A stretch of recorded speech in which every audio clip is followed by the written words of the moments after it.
ಮಕ್ಕಳನ್ನ ಟೀಚರ್ಸ್ಗಳಿಗೆ ಮೇಂಟೈನ್ ಮಾಡೋದಕ್ಕೆ ಕಷ್ಟ ಆಗುತ್ತೆ. ಆವಾಗ ನಾವು ವಾಲಂಟಿಯರ್ಸು ಬಂದು ಹೆಲ್ಪ್ ಮಾಡಿದ್ರೆ ಅವ್ರಿಗೂ ತುಂಬ ಖುಷಿ ಆಗುತ್ತೆ. ನನಗೆ ಟೀಚರ್ಸ್ಗೆ ಹೆಲ್ಪ್ ಮಾಡೋದಂದರೆ ತುಂಬ ಇಷ್ಟ.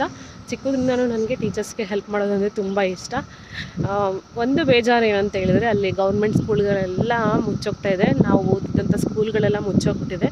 ಅಮೇರಿಕಾದಲ್ಲಿ ಗೌರ್ಮೆಂಟ್ ಸ್ಕೂಲಲ್ಲಿ ಎಷ್ಟು ಫೆಸಿಲಿಟಿ ಇದೆ ಅಂತ ಹೇಳಿದ್ರೆ ಹೇಳೋದಕ್ಕಾಗಲ್ಲ. ಅದ್ರ ಬಗ್ಗೆ ನಾನು ಮುಂದೆ ಮತ್ತೊಂದು ವೀಡಿಯೋ ಮಾಡ್ತೀನಿ. ನೀವು ಯಾರಾದರೂ ನನ್ನ ಹಳೆ ವಿಡಿಯೋ ಒಂದು ಅಮೇರಿಕನ್ ಸ್ಕೂಲಲ್ಲಿ ಯಾವ ರೀತಿ ಪ್ರೊಸೀಜರ್ ಇರುತ್ತೆ ಅಂತ ನೋಡಿಲ್ಲ ಅಂತ ಹೇಳಿದ್ರೆ ಆ ವಿಡಿಯೋನ ನೀವು ನೋಡಿ ಎಂಜಾಯ್ ಮಾಡ್ಬೋದು. ಮತ್ತು ಇನ್ಫಾರ್ಮೇಷನ್ ಕಂಪ್ಲೀಟಾಗಿ ಇಲ್ಲಿ ಗೌರ್ಮೆಂಟ್ ಸ್ಕೂಲ್ಗಳು ತುಂಬ ಬ್ಯೂಟಿಫುಲ್ಲಾಗಿ ಮೇಂಟೈನ್ ಮಾಡ್ತಾ ಇದ್ದಾರೆ. ಸ್ಕೂಲ್ ಬಸ್ಸಿಂದ ಹಿಡಿದು ಊಟದಿಂದ ಹಿಡಿದು ಎಲ್ಲ ಸೌಲಭ್ಯಗಳನ್ನು ಒದಗಿಸ್ತಾ ಇದ್ದಾರೆ. ಅಮೇರಿಕಾದಲ್ಲಿ ಗೌರ್ಮೆಂಟ್ ಸ್ಕೂಲ್ಗಳನ್ನು ಪಬ್ಲಿಕ್ ಸ್ಕೂಲ್ ಅಂತ ಕರೀತಾರೆ. ಪ್ರತಿಯೊಂದು ಸ್ಟೇಟಿಗೂ ಡಿಫ್ರೆಂಟ್ ರೂಲ್ಸ್ ಇದೆ. ಬಟ್ ಎಲ್ಲ ಮಕ್ಳಿಗೂ ಎಲ್ಲ ಸ್ಟೇಷನರಿ ಐಟಮ್ಸನ್ನು ಕೂಡ ಕೊಡ್ತಾರೆ. ಈಗ ಎಕ್ಸಾಂಪಲು ನಾವು ಒಂದು ಸ್ಕೂಲು ತುಂಬ ಚೆನ್ನಾಗಿದೆ ಆ ಏರಿಯಾದಲ್ಲಿ, ನಾವು ಎಲ್ಲಿದ್ದೀವಿ ಎಕ್ಸಾಂಪಲು ನಮ್ಮ ಏರಿಯಾ ಇರೋದು ಬೇರೆ, ನಮ್ಮ ಮಕ್ಕಳು ಇರೋದು ಬೇರೆ, ಮತ್ತು ಸ್ಕೂಲ್ ಇರೋದು ಬೇರೆ ಕಡೆ. ಗೌರ್ಮೆಂಟ್ ಸ್ಕೂಲ್ ಎಲ್ಲಿ ಹತ್ರದಲ್ಲಿದೆಯೋ, ಪಬ್ಲಿಕ್ ಸ್ಕೂಲ್ಗಳು ಎಲ್ಲಿ ಹತ್ರದಲ್ಲಿದೆಯೋ ಆ ಸ್ಕೂಲ್ಗಳಿಗೆ ನಾವು ಮಕ್ಕಳನ್ನ ಕಳಿಸ್ಬೇಕು. ಲೈಕ್ ಎಕ್ಸಾಂಪಲು ಈ ಏರಿಯಾದಲ್ಲಿ ನಮ್ಗೆ ಇಷ್ಟ ಆಗಿಲ್ಲ, ಬೇರೆ ಏರಿಯಾದಲ್ಲಿರುವಂಥ ಸ್ಕೂಲ್ಗೆ ನಾವು ಕಳಿಸ್ಬೇಕು ಅಂತ ಹೇಳಿದ್ರೆ ಆ ರೀತಿ ರೂಲ್ ಇಲ್ಲ. ಅಲ್ಲಿ ನಮಗೆ ಅಡ್ಮಿಷನ್ ಸಿಗಬೇಕು ಅಂತ ಹೇಳಿದ್ರೆ ನಾವು ಕ್ಯೂವಲ್ಲಿರಬೇಕು. ಎಕ್ಸಾಂಪಲು ಇಲ್ಲಿ ಏನಾದರೂ ಸೀಟು ಕಂಪ್ಲೀಟಾಗಿ ಅಲ್ಲಿ ಏನಾದರೂ ಮಿಕ್ಕಿದ್ರೆ ಅಲ್ಲಿ ನಮಗೆ ಅವರು ಮಕ್ಕಳಿಗೆ ಅಡ್ಮಿಷನ್ನ ಕೊಡ್ತಾರೆ. ಬಟ್ ಅದಕ್ಕೂ ಮುಂಚೆನೇ ಅವರು ಅಡ್ಮಿಷನ್ ತೊಗೊಳ್ಳಲ್ಲ. ಕಾರಣ ಇಷ್ಟೇ, ಯಾವ ಮಕ್ಕಳು ಯಾವ ಏರಿಯಾದಲ್ಲಿದ್ದಾರೋ ಆ ಹತ್ರದಲ್ಲಿರುವಂಥ ಏರಿಯಾ ಸ್ಕೂಲ್ಗೆ ಆ ಮಕ್ಕಳು ಹೋಗಬೇಕು. ಆ ರೀತಿ ರೂಲನ್ನು ಮಾಡಿದ್ದಾರೆ. ಜೊತೆಗೆ ಬಸ್ ಫೆಸಿಲಿಟಿ ಕೂಡ ಇದೆ. ಕೆಲವೊಂದು ಸ್ಟೇಟ್ಗಳಲ್ಲಿ ಇಲ್ಲ. ಎಕ್ಸಾಂಪಲ್ ಕ್ಯಾಲಿಫೋರ್ನಿಯಾದಲ್ಲಿ ಬಸ್ ಫೆಸಿಲಿಟಿ ಇಲ್ಲ.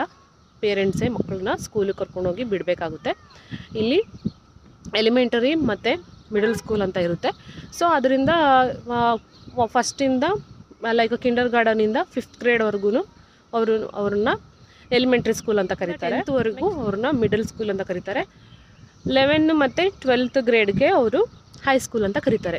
ಸೊ ಈ ರೀತಿ ಅವರು ಏನು ಮಾಡಿದ್ದಾರೆ, ಡಿವೈಡ್ ಮಾಡಿದ್ದಾರೆ. ಅದರಿಂದ ಮಕ್ಕಳಿಗೆ ಇಲ್ಲಿ ನಾವು ಕ್ಲಾಸ್ ಅಂತ ಕರಿತೀವಲ್ಲ, first class, second class, third class ಅಂತ ಇಲ್ಲಿ ಗ್ರೇಡ್ಗಳಂತ ಕರೀತಾರೆ. First grade, second grade, third grade ಅಂತ. ನಮ್ಮ ಲಿವಿಯೋ ಇವಾಗ 3rd ಗ್ರೇಡ್ನ ಮುಗಿಸಿ ಇನ್ನೇನು 4th ಗ್ರೇಡ್ಗೆ ಮೂವ್ ಆಗ್ತಾ ಇದ್ದಾನೆ. ಸ್ಕೂಲ್ ಬಸ್ ಫೆಸಿಲಿಟಿ ಕೂಡ ಮನೆ ಹತ್ರನೇ ಬಂದು ನಾವು ಯಾವ ಏರಿಯಾದಲ್ಲಿದ್ದೀವೋ ಆ ಏರಿಯಾಗೆ ಅವರು ಬುಕ್ ಮಾಡಿರ್ತಾರೆ. ಅದ್ರ ಜೊತೆಗೆ ನಾವು ಏನಾದರೂ ಮಕ್ಕಳಿಗೆ ಜ್ವರ ಬಂದರೆ ಅಥವಾ ಆಬ್ಸೆಂಟ್ ಆದರೆ ಅಥವಾ ಒಂದಿನ ಲೀವ್ ತೊಗೋಬೇಕಂತ ಹೇಳಿದ್ರೆ ನಾವು ಫಸ್ಟೇ ಅವರಿಗೆ ಕಾಲ್ ಮಾಡಿ ಇನ್ಫಾರ್ಮ್ ಮಾಡಬೇಕು. ನಾವು ಒಂದಿನ ಮಕ್ಕಳನ್ನ ಕಳಿಸಿಲ್ಲ ಅಂತ ಹೇಳಿದ್ರು ಅವರು ಕಾಲ್ ಮಾಡಿ ತಿಳ್ಕೊತಾರೆ ಏನಕ್ಕೆ ಬಂದಿಲ್ಲ ಮಗು ಅಂತ. ಜೊತೆಗೆ ಇನ್ ಕೇಸ್ ಏನಾದರೂ ಫೀವರ್ ಏನಾದರೂ ಇದ್ದರೆ, ಲೈಕ್ ಕೋವಿಡ್ ಟೈಮಲ್ಲಿ ನಾವು ಪ್ರತಿದಿನ ಮಗುಗೆ ಕಾಫ್ ಏನಾದ್ರು ಇದೆಯಾ, ಕೋಲ್ಡ್ ಏನಾದ್ರು ಇದೆಯಾ, ಫೀವರ್ ಏನಾದ್ರು ಇದೆಯಾ ಅಂತ ಪ್ರತಿದಿನ ನಮಗೆ ಅವರು ಒಂದು ಲಿಂಕನ್ನು ಕಳಿಸ್ತಾಯಿದ್ರು. ಆ ಲಿಂಕನ್ನು ಕ್ಲಿಕ್ ಮಾಡಿ ನಾವು ಇನ್ಫಾರ್ಮೇಷನ್ನ ಕೊಟ್ಟು ಆದಮೇಲೆ ನಾವು ಮಗುನ ಸ್ಕೂಲ್ಗೆ ಬಸ್ ಬಂದಾಗ ಬಸ್ಸಲ್ಲಿ ಕಳಿಸ್ತಾ ಇದ್ವಿ. ಇನ್ ಕೇಸ್ ಏನಾದ್ರು ನಾವು ಕ್ಲಿಕ್ ಮಾಡಿಲ್ಲ ಅಂತ ಹೇಳಿದ್ರೆ ಮತ್ತೆ ಅವರು ನಮಗೆ ಕಾಲ್ ಮಾಡಿ ಕನ್ಫರ್ಮ್ ಮಾಡ್ಕೊಳ್ತಾಯಿದ್ರು. ಅದು ಕನ್ಫರ್ಮ್ ಆಗೋದಕ್ಕೂ ಮುಂಚೆ ಮಕ್ಕಳನ್ನ ಸ್ಕೂಲ್ ಒಳಗಡೆ ಬಿಡೋದಿಲ್ಲ. ಅದ್ರ ಜೊತೆಗೆ ಇಲ್ಲಿ ಸ್ಕೂಲಲ್ಲಿ ಫುಡ್ ಕೂಡ ಕೊಡ್ತಾರೆ. ಅವ್ರಿಗೆ ಇಷ್ಟವಾದಂಥ ಮೆನುವನ್ನು ಅವರು ಪಿಕ್ ಮಾಡ್ಕೋಬೋದು. ಮಾರ್ನಿಂಗ್ ಬ್ರೇಕ್ಫಾಸ್ಟ್ನ ಕೊಡ್ತಾರೆ ಮತ್ತು ಲಂಚನ್ನು ಕೂಡ ಕೊಡ್ತಾರೆ. ನಮ್ಮ ಲಿವಿಯೋಗೆ ಮನೆಯಿಂದನೇ ನಾನು ಮಾಡಿಕೊಡ್ತೀನಿ, ಅದರಿಂದ ಅವನು ಜಾಸ್ತಿ ಪಿಕ್ ಮಾಡಲ್ಲ. ಸ್ಟಾರ್ಟಿಂಗು ಒಂದು 15 ದಿನ ಸ್ಕೂಲ್ ಲಂಚನ್ನ ತೊಗೊಂಡ, ಆದರೆ ಅವನಿಗೆ ಜಾಸ್ತಿ ಆಗ್ತಾಯಿತ್ತು. ಅದು ಅಂದರೆ ಕ್ವಾಂಟಿಟಿ ಜಾಸ್ತಿ ಕೊಡ್ತಾರೆ. Like apple juice, apple, cucumber, pizza ಮತ್ತು ಫ್ರೂಟ್ಸು, ಸಮ್ಟೈಮ್ ಬರ್ಗರು, ಈ ರೀತಿ ಎಲ್ಲ ಜಾಸ್ತಿ ಕೊಡ್ತಾಯಿದ್ರು. ಅದರಿಂದ ಏನಾಗ್ತಿತ್ತು ಅಂದರೆ ಅವನಿಗೆ ತಿನ್ನೋಕ್ಕಾಗದೆ ಮನೆ ತೊಗೊಂಡು ಬರ್ತಾಯಿದ್ದ.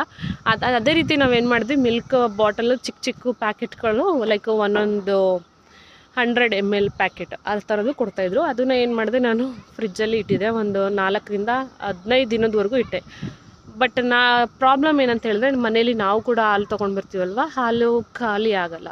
ಅದರಿಂದ ಏನಾಯಿತು, ವೇಸ್ಟ್ ಆಯಿತು. ಅದನ್ನು ನಾನು ಬಿಸಾಕಬೇಕಾಗಿತ್ತು. ಅದಕ್ಕೋಸ್ಕರ ನಾನು ಏನು ಮಾಡಿದೆ, ಅದೇ ನಾವು ಫುಡ್ಡನ್ನು ಬೇಡ ಅಂತ ಹೇಳಿದ್ರೆ ಬೇರೆ ಮಕ್ಳು ಯಾರಾದರೂ ತೊಗೊಂಡು ತಿಂತಾರಲ್ವ ಅಂತ ಹೇಳ್ಬಿಟ್ಟು ನಾನು ಫುಡ್ಡನ್ನ ತೊಗೋಬೇಡ ಅಂತ ಹೇಳಿದೆ.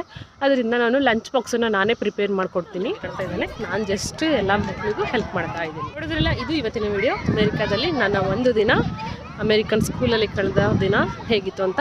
ನಿಮ್ಗೆ ಇಷ್ಟ ಆದರೆ, ಈ ವಿಡಿಯೋ ನಿಮ್ಗೆ ಇಷ್ಟ ಆದರೆ ಲೈಕ್ ಮಾಡಿ, ಶೇರ್ ಮಾಡಿ, ಸಬ್ಸ್ಕ್ರೈಬ್ ಮಾಡಿ. ಮತ್ತು ಮುಂದಿನ ವಿಡಿಯೋದಲ್ಲಿ ಸಿಗ್ತೀನಿ. ನಮಸ್ಕಾರ.